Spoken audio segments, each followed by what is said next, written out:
Hi everybody. Well, this morning we're starting work on the Nissan Navara. We've got to change all 4 shock absorbers, and the shock absorber top mounts on the front, which are, one of them on this side is broken. So we've just jacked the car up and we've put a wheel stand underneath, and then we're just going to take the wheel off and then go around the other side and do the same, and then we can start stripping down and taking it all apart.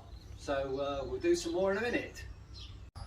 So now with my assistant Jody, we've got both sides of the car jacked up, axle stands under, and what we've got to do is take off the shock absorber, and what's actually gone is the top mount over here. Over there where that bolt goes through, there's a rubber mount in there and it's broken, and so the shock's rattling around and also the shock's leaking and not really damping properly. So that's the job we've got to do. So the first job will be to drop the front anti-roll bar, which is bolted here both sides, so we can get the anti-roll bar out of the way, and then we can get to the shock absorber bottom bolt, undo it and pull the shock out with the spring.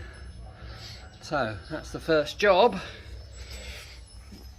so we'll get on to that in just a sec. So the next job is we've got to take out the 17mm nut that holds the anti-roll bar onto the bottom of the suspension arm. So it's really tight, but luckily with an extra spanner we can manage to hold it from turning now. Take the bolt out. Good. Okay. So now we've disconnected the anti-roll bar link. There's the anti-roll bar. Disconnected it from there, both sides. So now we can get to the bolts holding the shock absorber on, one at the bottom and 3 at the top. So then we can drop the whole shock absorber and spring unit out. So that's the next job. Well, like all best laid plans, not everything always goes smoothly. On the top of the front suspension shock mount, the mount is held in place with 3 14mm nuts over studs, and of course, as you'd expect, 2 of them came off nicely.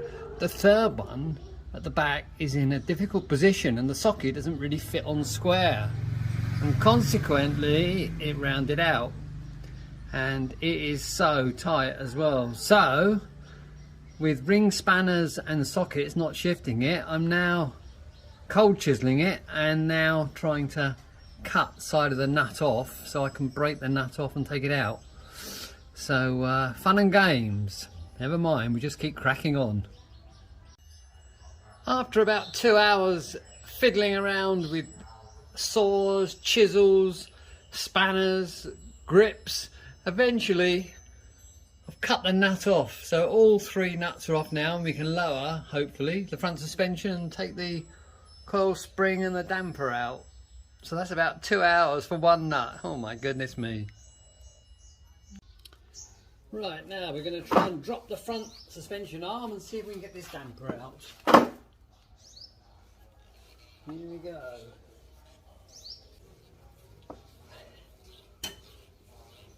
Surprising how far it was wound up. Right, that's the tension taken off. Have a look and see what's happening. Yeah, okay. So we've just got to take the bottom shock mount out now, and then we should be in business. Oh, well, there we are. Lower mounting bolt out for the shock and spring.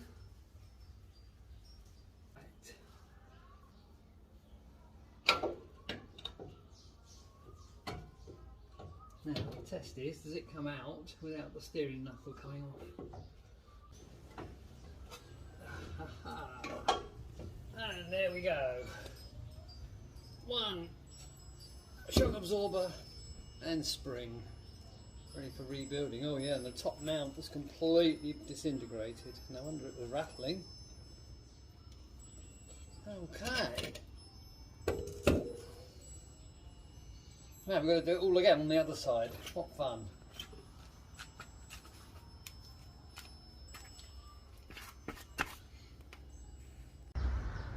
Here you can clearly see the problem with the top mounting plate for the spring unit. It's completely rusted and a big hole in the top plate, so the shock absorber wasn't held properly and it was rattling and banging around. So luckily we've got a new top plate coming along with new shock absorbers, so we'll be able to replace those after we've taken both sides off and cleaned up. So we're on day 2 of the suspension rebuild, and now all the parts have arrived. So we've got a set of front and rear shock absorbers, which are good value at 2,800 baht, which is about £60, and in the box here we've got our new top mounts to replace the rusted out ones.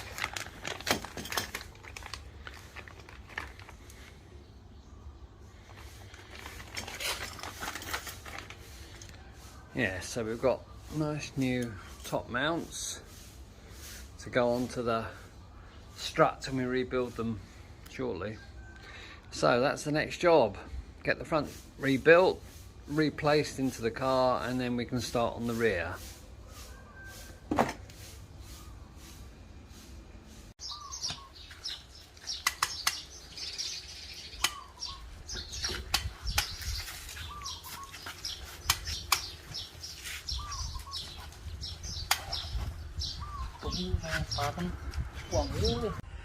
So now we've got the springs back from the shop who compressed them and fitted them onto the shocks, because I wasn't able to do that at home.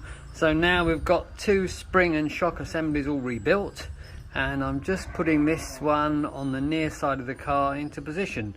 So the next thing is we've just got to put some grease on the bottom bolt and tighten that up, and then we've got 3 top mountings to do up, and then replace the steering swivel, and then we're pretty much on the way, and then on to the next side.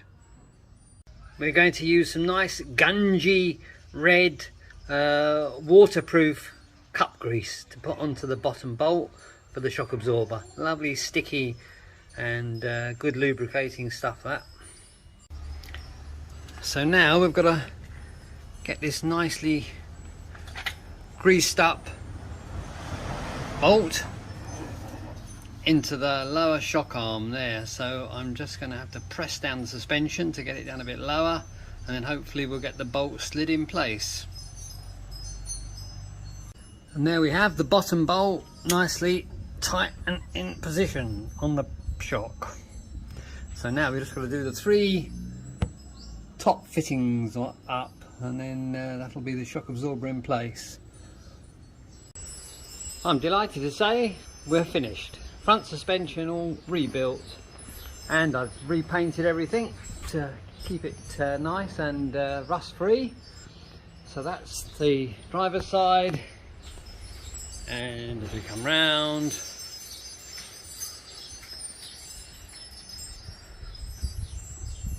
passenger side complete as well, ready to put the wheels on. And then it's start on the rear. 2 rear shock absorbers to change. Fun and games, we're getting on. So the next job is replacing the rear shock absorbers. Now hopefully this is going to be a lot easier, as there's only 2 bolts. One at the bottom, which we just squirted some penetrating oil on, and one at the top,